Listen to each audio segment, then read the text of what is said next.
Hello दोस्तों, आशा करते हैं आप लोग बहुत अच्छे होंगे। द परफेक्ट स्टडी में आप सभी लोगों का बहुत बहुत स्वागत है। इस वीडियो के माध्यम से हम लोग Veer Bahadur Singh Purvanchal university Jaunpur BEd second semester के सिलेबस को डिस्कस करने जा रहे हैं। किस बैच के लिए? तो 2023-25 बैच और 2024 में जो आपका एग्जाम होगा उसके कंप्लीट सिलेबस को हम लोग समझेंगे कि सेकेंड सेमेस्टर में आपको कितने पेपर पढ़ने हैं। और जो सबसे ज़्यादा बच्चे जिस पॉइंट पे डाउट में रहते हैं कि ऑप्शनल सब्जेक्ट में हम क्या चुनें, ऑप्शनल सब्जेक्ट कैसे चुनें कि हमारे लिए बेहतर होगा, कोई गलत ना हो, इस पॉइंट पे भी हम लोग चर्चा करेंगे। तो आपका एक-एक डाउट दूर करेंगे पूरे धैर्य के साथ। एक-एक पॉइंट को समझिएगा ताकि आपका सारा डाउट क्लियर हो जाए। सबसे पहले हम आपको ये बता दें कि बीएड सेकंड सेमेस्टर में आपके कितने पेपर होंगे एक्सटर्नल। तो देखो बाबू, आपके जैसे फर्स्ट सेमेस्टर में 4 पेपर हुए थे, आपके सेकेंड सेमेस्टर में भी वीर बहादुर सिंह पूर्वांचल यूनिवर्सिटी में टोटल 4 पेपर आपके एक्सटर्नल होंगे। इतनी पॉइंटों को समझिएगा। अच्छा, और उसके बाद 100 नंबर का आपका क्या होता है? तो प्रयोगात्मक परीक्षा यानी प्रैक्टिकल भी होता है। अब देखिए, सब्जेक्ट की यदि बात करें तो 2 पेपर आपका कॉमन है। कौन-कौन सा? तो नॉलेज एंड करिकुलम, और उसके बाद शैक्षिक तकनीकी एवं आईसीटी यानी ज्ञान और पाठ्यक्रम, और एजुकेशनल टेक्नोलॉजी एंड आईसीटी वाला जो पेपर है, ये दोनों पेपर बाबू आपके कॉमन है। चाहे आप साइंस बैकग्राउंड से हो, चाहे आप ग्रेजुएशन में आर्ट बैकग्राउंड से हैं, चाहे आप कॉमर्स से हैं, आपको ये दोनों पेपर लेना ही लेना है। इतने पॉइंटों को समझ लीजिएगा। अब यहाँ पे यदि बात करें कि सर जी ये 2 पेपर तो हमारे ठीक है, हो गए। अब हमें ऑप्शनल में कैसे क्या सेलेक्ट करना है? तो देखो, मेरी बात बहुत ध्यान समझिएगा। मान लीजिए आप एक तरीके से बीए किए हैं, ठीक है? और हिस्ट्री है, ज्योग्राफी है, पॉलिटिकल साइंस है, इसमें आपको क्या लेना है? उसमें मान लीजिए एक लैंग्वेज हिंदी आपने चूज किया है, तो क्या लेंगे? तो मान लीजिए जो बीए वाले स्टूडेंट हैं, जो आर्ट वाले स्टूडेंट हैं, वो एक आप यहाँ पे सोशल साइंस ले लीजिएगा, और एक यहाँ पे आप हिंदी या इंग्लिश लैंग्वेज में से कोई एक ले लेंगे, ठीक है? यानी आप यदि सोशल साइंस के साथ हिंदी ले सकते हैं, या फिर बाबू आप सोशल साइंस के साथ इंग्लिश ले सकते हैं। ये आपके ऊपर डिपेंड करता है कि आप यहाँ लैंग्वेज में क्या सेलेक्ट करते हैं, ठीक है? चलिए, तो उम्मीद करते हैं ये डाउट क्लियर हो गया होगा। अब जो बच्चे मान लीजिए वो साइंस से हैं, और साइंस में मान लीजिए वो किससे हैं, तो आप कहोगे सर मान लीजिए साइंस से मैथ से हैं, बीएससी, तो उनको क्या लेना है? तो फर्स्ट पेपर में बाबू यहां आपको फिजिकल साइंस लेना है, और सेकंड में मैथ से है तो मैथमेटिक्स पेडागोजी ले लेना है, गणित शिक्षण शास्त्र ले लेना है।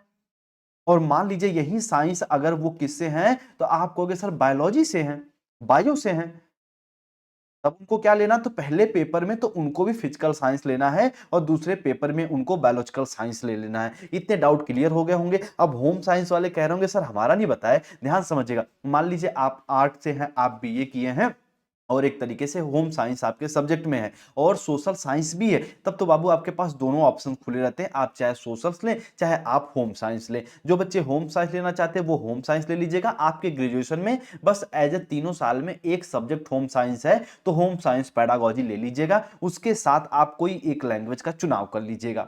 होम साइंस के साथ आप हिंदी ले लीजिएगा, होम साइंस के साथ या आप इंग्लिश ले लीजिएगा, ठीक है? अब आ जाती है बात, जो बच्चे बीकॉम हैं, जो बच्चे कॉमर्स वाले हैं, कहेंगे सर हमारा नहीं बताया। तो जो कॉमर्स वाले हैं बाबू, आप सोशल साइंस के साथ किसी एक लैंग्वेज को ले लीजिएगा, ठीक है? सोशल साइंस के साथ किसी एक लैंग्वेज को ले लीजिएगा। ये आपका सब्जेक्ट कॉम्बिनेशन हो गया। अब जो बच्चे बीटेक वगैरह करके कर रहे हैं, मान लीजिए बीएड, वो क्या करेंगे सर?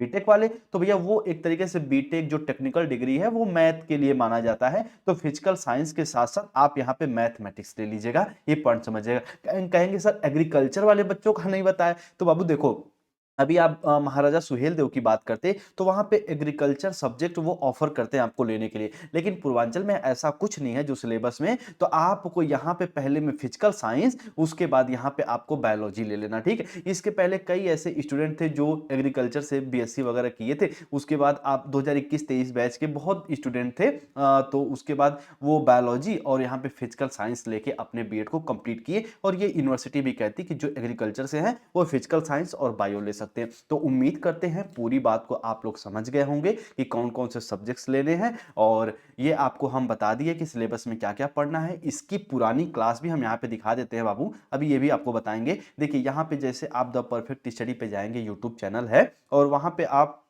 सेकेंड सेमेस्टर की क्लासेस स्क्रॉल करके नीचे जाएँगे, आपको मिल जाएगा शैक्षिक तकनीकी एवं आईसीटी। देखो ये एक तरीके से हो गया। उसके बाद आप ये देखेंगे ये 2022-24 बैच के लिए पढ़ाए हैं। आप नए सिरे से कहेंगे तो नए सिरे की क्लास भी आपको प्रोवाइड करा देंगे। 21-23 बैच की भी क्लास आपको पढ़ाए हैं, ठीक है? इसी प्लेलिस्ट मिल जाएगी। नॉलेज एंड करिकुलम देख लीजिएगा। जितनी आपके पेडागॉजी सब्जेक्ट्स हैं सब हम आपको पढ़ा दिए हैं। वहाँ पे आप लोग देख सकते हैं और उम्मीद करते हैं इतने पॉइंटों को आप लोग समझ गए होंगे। अब बाबू जो सेकेंड सेमेस्टर की क्लास तो हम आपको दे देंगे और साथ में आप सेकेंड सेमेस्टर के कंप्लीट नोट्स कहाँ से ले लेंगे, तो ये आपको देखो नंबर दिया गया है, इस पे कांटेक्ट करके सेकेंड सेमेस्टर के कंप्लीट नोट्स ले लीजिएगा। अपने ऑप्शनल सब्जेक्ट बता दीजिएगा, उसका भी आपको नोट्स मिल जाएगा, ठीक है?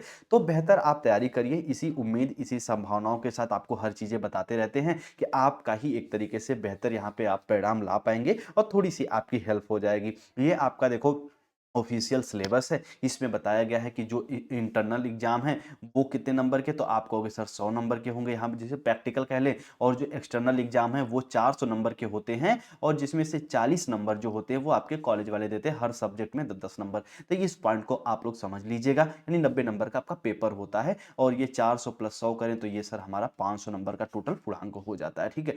और उम्मीद करते हैं पूरे सिलेबस को दोस्त आप समझ गए होंगे। बाकी मिलते हैं हम लोग अपने क्लास में। यदि आप नए हैं चैनल पर तो जुड़ जाइए, जो सब्सक्राइब वगैरह किया जाता है। और यहाँ पे द परफेक्ट स्टडी के टेलीग्राम चैनल से जरूर बाबू जुड़ जाइएगा, ताकि क्लास की इन्फॉर्मेशन, कोई अपडेट, कोई इन्फॉर्मेशन, कोई फाइल वगैरह देनी हो तो हम यहाँ पे आपको दे सके, ठीक है? चलिए, अब आपके मन में कोई डाउट हो तो आप डायरेक्ट हमें कमेंट सेक्शन में कमेंट कर सकते हैं, कुछ पूछ सकते हैं। और आपको नंबर पता है ये द परफेक्ट स्टडी का, एक बार हम और दे देते हैं तो सेव कर लीजिए। कभी कोई डाउट हो, बीएड से संबंधित कुछ पूछना हो तो व्हाट्सएप पे मैसेज कर लीजिएगा, ठीक है? और आपको जवाब दे दिया जाएगा। चलिए, अपना ख्याल रखिए, मिलते हैं हम लोग क्लास में। आप सभी को जय हिंद, जय भारत।